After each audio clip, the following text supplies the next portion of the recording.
So we are over here at the shop doing some more open water courses and some DSDs over here. Just super busy day, so can't really get to the boat just like usual. And they're not doing a whole lot today. What they're gonna do is flip the boat around up on the beach so that they can work on the back half. The back, they need to replace all the skin, you know, the plywood and stuff on the back half and reinforce that. So they're gonna flip the boat around. So I'm sending Elvis down there like usual. And actually, now that I think about that, that might be a scary video because it was scary getting it up on the beach. Anyways, good luck, Elvis.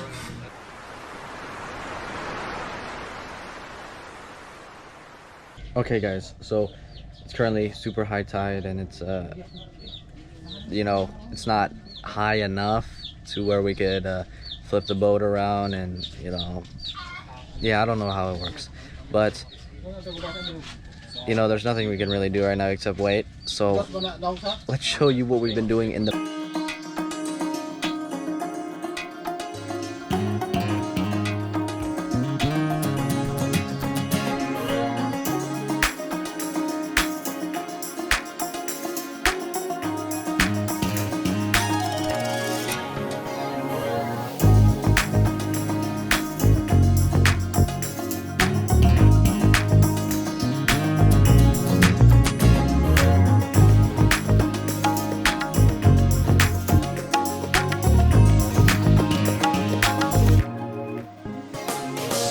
they did that I've seen done, you know, in America, old fashioned style stuff like that, like log cabins, putting poles in the ground or anything else when they wanted to basically rot proof, or you know, like we have treated lumber.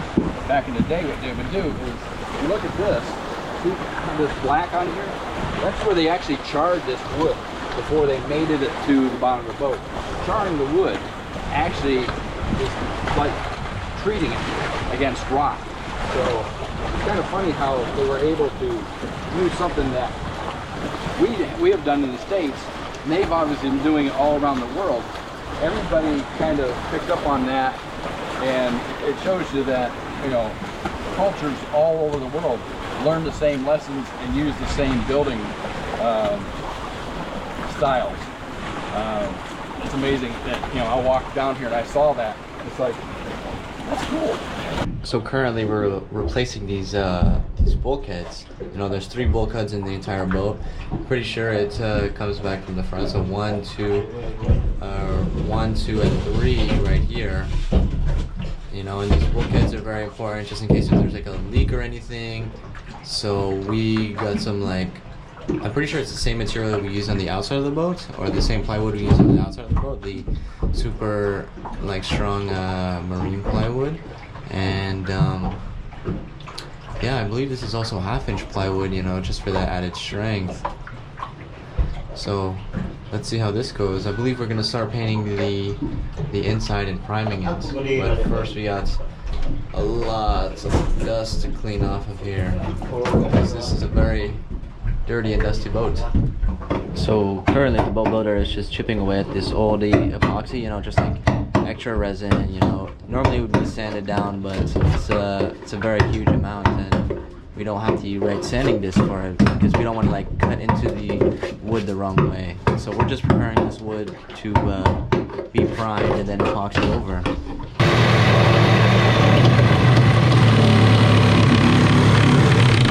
So that's the old bulkhead right now, and this is the another one that we're removing. You know, we just need it here for support.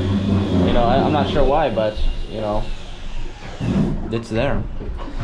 And then currently working on this first one, and we're just gonna work our way back through. So this one, I believe the size of the current bulkhead they had is a lot smaller than what we normally had. It's definitely a lot thinner as well, so stronger bulkheads are just perfect. Also, one of the next plans we have is we have to clean out all of this because it's very dirty currently, and we're gonna prime it first, and then we're gonna get the same blue marine epoxy on it just for that extra strength on the inside and to make it look really good, you know, just in case if we see a leak or we have to fix a leak, we can see it and notice it, you know. yeah, the blue is a very nice color. So let's see how all of that goes. For any of you those who are wondering, the way a bulkhead works is it is a section, or it takes a section of the boat and it protects it just in case, like if this section leaks, you know, it is only leaking in this section, you know, and it doesn't sink the whole boat, you know. But some of you might also be wondering, you know, how do you get the water out? You know, that's what these are for. You can see that is like a PVC pipe with an open and a closed valve, and that leads directly to the boat. You know, there's one on the second bulkhead, and there's one on the first bulkhead right down here. So in case any water gets in and we need to drain it, you know, it would be used with these draining systems that just filter it straight to the back of the boat, where we can either scoop it out, or I believe there's another draining system back there as well. And of course, you know, we have to epoxy it as well, you know, just because everything is epoxied over here, you know. And then we have our Lua'an wood, you know, just a few extra pieces that we can put in there just for like strengthening, I guess. You know, I mean, that's the only reason we would be using it. Oh yeah. So we are putting the Lua'an as a base. So if you can just look right here, this one also has this base right here, but it's very, very, very skinny wood, you know. Yeah, I don't even know what that would be, you know, but that is a 2x4 piece of Lua'an that we're going to use as a base for that. So hopefully we change out the bases for all of these as well, because, you know, that Lua'an is very, very strong and very expensive wood, you know, and there's a reason why it's the best. So I'd say currently one of my biggest concerns is cleaning the boat out, you know, from the inside. You know, there's a lot of sticky parts and stuff, and it will be wet and damp down here.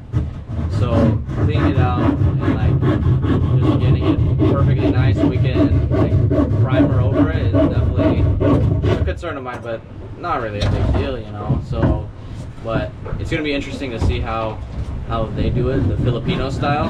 So I can't wait, you know. And then soon we're gonna flip the boat around and finish the back part, and then the total reskin will be finished.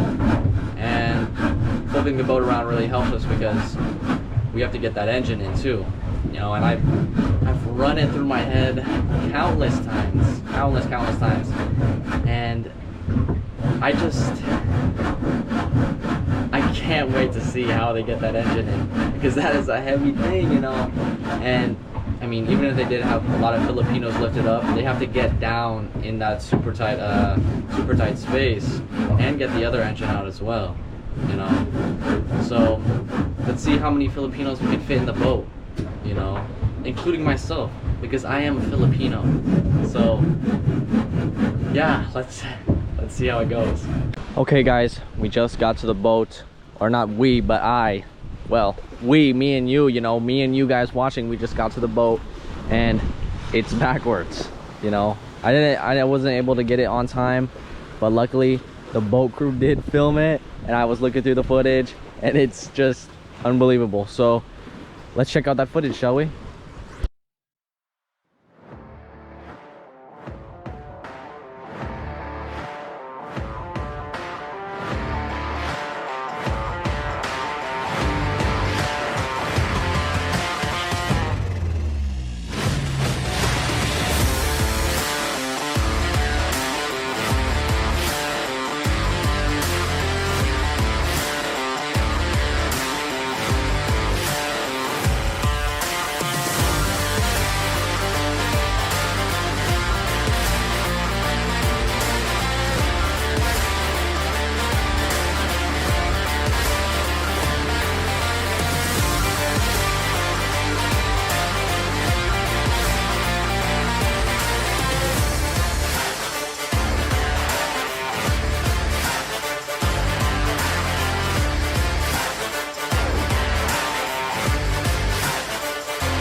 All right, so after looking at that footage, it's pretty cool what they did, but now we have our next step in process, which is, well, since we have it like this now, we're gonna fit the engine right through there. We're gonna take the old one out, put this new one in.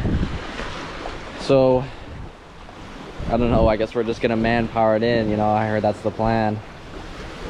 So I also heard we have like a mechanic who's gonna go like break it down like piece by piece, so we can pull it out like one at a time, make it a little easier. And then once these tires are seized, we can finish up this section right here.